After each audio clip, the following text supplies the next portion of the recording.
बिस्मिल्लाहिर्रहमानिर्रहीम। अस्सलाम वालेकुम व्यूअर्स, आई होप आप सब लोग ठीक होंगे। मैं आपको वेलकम करती हूँ किचन विद सलजान में। आज मैं जो आपकी रेसिपी बनाना बता रही हूँ बहुत ही यमी है, बहुत ही मज़े की है।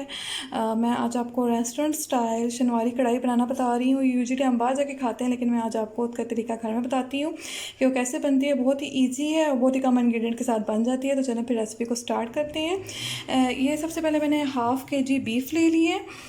इसमें थोड़ी सी चर्बी भी मैंने ली है ताकि जब हम कढ़ाई बनाएं तो उसमें एक अच्छा सा जायका है। तो ये आप देख रहे हैं कि हाफ़ kg बीफ है। आप इसको मटन में भी बना सकते हैं। इसके अलावा हाफ़ kg मेरे पास टमाटर हैं, जिनको मैंने इस तरह दरमियान से दो हिस्सों में काट लिया। इस तरह आपने भी इसको कटिंग कर लेनी है। इसके अलावा इसमें 2 टेबलस्पून अदरक और लहसुन के जाएंगे। इसके अलावा इसमें जो खुश्क मसाला जाएगा वो भी आप लोग नोट डाउन कर लें। इसमें हल्दी जाएगी हाफ़ टेबलस्पून, सूखा पिसा धनिया हाफ़ टेबलस्पून और ब्लैक पेपर यानी काली मिर्च का पाउडर हाफ़ टेबल स्पून। इसके अलावा जो इसमें चीज़ें जाएंगी वो भी आप नोट डाउन कर लें। 3 से 4 अदद हरी मिर्चें जाएंगी और ये अदरक है, ये इसकी डेकोरेशन के लिए हमने रखा हुआ है। इसके अलावा इसके अंदर 1 कप घी जाएगा। इसको हम घी में बना रहे हैं क्योंकि यूजुअली घी में बनाई जाती है। और इसके अलावा 1 जग पानी है मेरे पास मौजूद। पानी जितना हमें इस पर रिक्वायर्ड होगा तो फिर मैं आपको बता दूँगी। चलें फिर रेसिपी को स्टार्ट करते हैं। बहुत ही आसान है और बहुत ही जल्द बन जाती है। तो चलें फिर मैं आपको उसका नेक्स्ट प्रोसीजर बताती हूँ कि इसका नेक्स्ट प्रोसीजर क्या है। जी तो व्यूअर्स, अब हम कढ़ाई को बनाना स्टार्ट करते हैं। तो इसके लिए सबसे पहले मैंने एक पैन में घी को डालकर गर्म कर लिया, इसको मेल्ट कर लिया घी को। अब हम इसमें जो हमारे पास अदरक लहसुन का पेस्ट था सारा हम इसमें वो डाल देंगे और इसको मैं थोड़ी देर 1 मिनट के लिए तकरीबन पकाऊंगी और उसके बाद हम इसमें गोश्त को ऐड कर लेंगे। जी तो व्यूअर्स, मुझे 1 मिनट हो चुका है। इसको मैंने हल्की सी आंच पर हल्का सा उसको गोल्डन फ्राई कर लिया। अब हम इसमें जो हमारा गोश्त है वो हम सारा इसमें ऐड कर देंगे और गोश्त के साथ मैं इसको तकरीबन 2 मिनट तक तेज़ आंच पर फ्राई करूँगी, तब तक कि गोश्त का कलर चेंज नहीं हो जाता।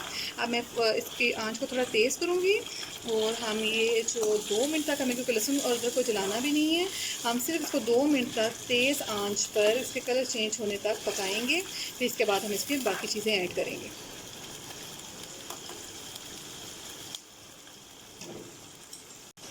जी अगर उसमें 2 मिनट हो चुके हुए हैं, मैंने इसको तेज़ आंच पर अच्छी तरह फ्राई कर लिया है गोश्त को भी इसके साथ। अब हम इसमें जो नमक है हस्बे जायका है, मैं आप जितना पसंद करते हो अपने डालें। मैं इसमें तकरीबन 2 टीस्पून के बराबर मेरे पास नमक मौजूद है, मैं वो डाल रही हूँ इसमें। अब मैं नमक के साथ इसको 2 मिनट और पकाऊँगी और उसके बाद हम इसमें इसकी बाकी जो चीज़ें वो ऐड करेंगे। अब सिंपली हम इसमें टमाटरों को ऐड करेंगे और हम इसमें दही को ऐड करने के बाद गोश्त को गलने के लिए रख देंगे। अभी मैं इसको 2 मिनट और पकाऊंगी नमक के साथ, ताकि हमारा जो गोश्त है नमकीन हो जाए।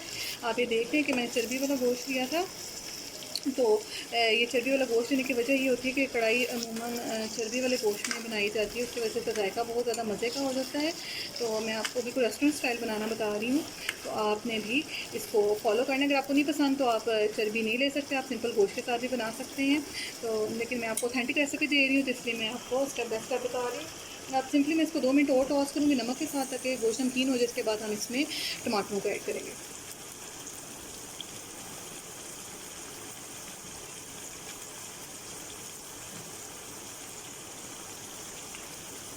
अब ये काफ़ी हद तक गोश्त का कलर आप देख रहे हैं तब्दील हो चुका हुआ है और नमक भी इसके अंदर चला गया। अब मैं इसमें जो टमाटर हैं वो सारे ऐड कर दूँगी। आपने इसमें सारे टमाटरों को लगा देने। हाफ़ kg ही टमाटर हैं, उसमें प्याज को ऐड नहीं करना, ये टमाटरों के साथ ही बनती है और बहुत ज़्यादा मज़े की कढ़ाई बनती है। अब मैं इसमें सिंपली ये ऐड कर दी है, सारे के सारे टमाटर हमने इसमें ऐड कर दिए। अब हम इसके अंदर जो हमारे पास पानी है, थोड़ा सा पानी, और हम इसमें दही को डालकर रख देंगे तकरीबन 50 मिनट के लिए, यानी 45 मिनट से लेकर हम तकरीबन 50 मिनट तक इसको गलने के लिए गोश्त को रख देंगे। अब इसमें जो दही है मैं वो ऐड कर दूँगी। ये मेरे पास 1 कप के करीब दही मौजूद है, हम इसमें वो ऐड कर देंगे और उसके साथ ही हम इसमें पानी लगा कर इसको 50 मिनट के लिए पकने के लिए रख देंगे। जी तो व्यूअर्स, जैसे कि हमारे टमाटर और दही अंदर सेट हो चुकी है अच्छी तरह। अब मैं इसमें थोड़ा सा पानी डालकर इसको थोड़ी देर दम पर रखूँगी, ताकि जो हमारे टमाटरों का छिलका आसानी से पील ऑफ हो जाए। इसके लिए हमने इसके लिए अंदर थोड़ा सा पानी डाल दिया है और साथ ही हम इसमें जो उसकी हल्दी थी वो हम इसमें ऐड कर देंगे और सूखा पिसा धनिया। हल्दी और सूखा पिसा धनिया को डालने के बाद अब मैं इसको हल्का सा चम्मच के साथ हिला लूँगी ताकि जो हमारे टमाटरों का छिलका है, अब हमें सिर्फ इसको उतारना है। अब मैं इसको कवर अप करके रख दूँगी तकरीबन आपने अभी वैसे तो हम इसको जब गोश्त खिलाने के लिए 50 मिनट हमने देने हैं इसको, लेकिन अभी मैं 10 मिनट के लिए इसको रखती हूँ टमाटरों के साथ, ताकि ये हमारे जो टमाटरों का छिलका पहले ही उतर जाए, फिर इसके बाद हम गोश्त को खिलाने के लिए इसमें पानी डाल देंगे।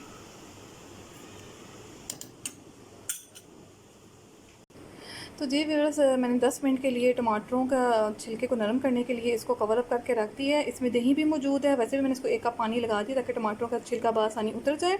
आप चाहें तो टमाटरों को पहले बॉईल करके इसका छिलका उतार सकते हैं, लेकिन मैं इस तरह बहुत आसानी से उतर जाता है छिलका, तो आपने ये कोशिश करना है कि आपने इस तरह इसमें पानी डालकर इसको 10 मिनट के लिए रख देना है। अब मैं इसको 10 मिनट के लिए रख दिया तेज़ आँच पर, क्योंकि इसमें दही भी मौजूद है। 1 कप पानी मैंने पहले भी डाला। अब मैं इस टमाटर के छिलके का नरम होने का इंतज़ार कर, जैसे टमाटरों का छिलका नरम हो जाएगा तो हम इसमें बाकी की चीज़ों को ऐड करेंगे।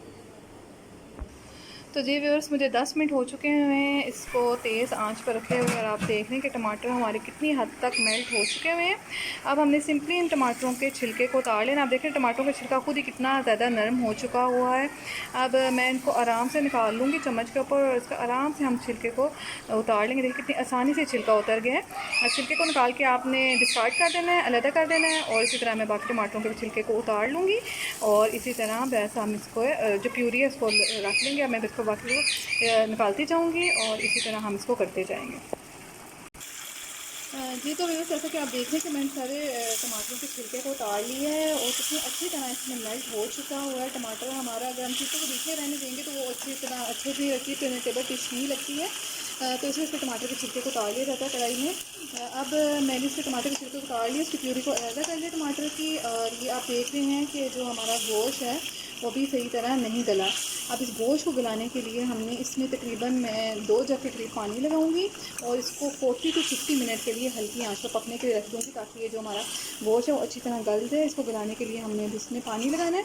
हमें पानी लगा के इसमें सिंपली इसको 40 से लेके 50 मिनट तक के लिए हल्की आंच पर रख दूँगी पकने के लिए।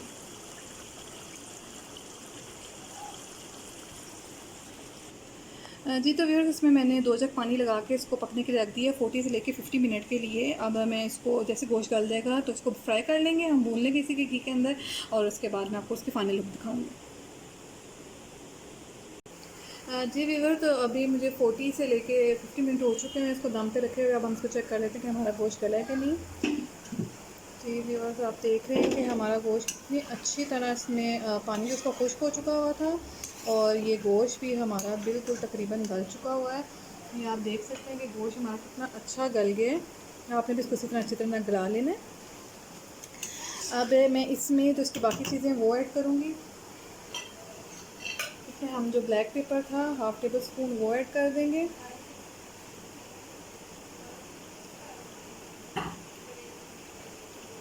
थोड़ी सी अदरक हम इसमें ऐड कर देंगे इस दौरान।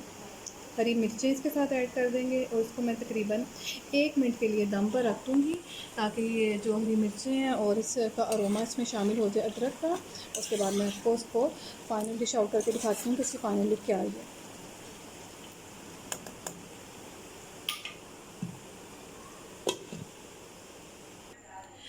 जी तो व्यूअर्स, जैसा कि आप देख रहे हैं कि हमारी ये कढ़ाई बिल्कुल तैयार है। मैंने इसको 1 मिनट के दम के बाद रखा था, और आप ये देख रहे हैं कि इसको मैंने हरी मिर्चों के साथ डेकोरेट किया है।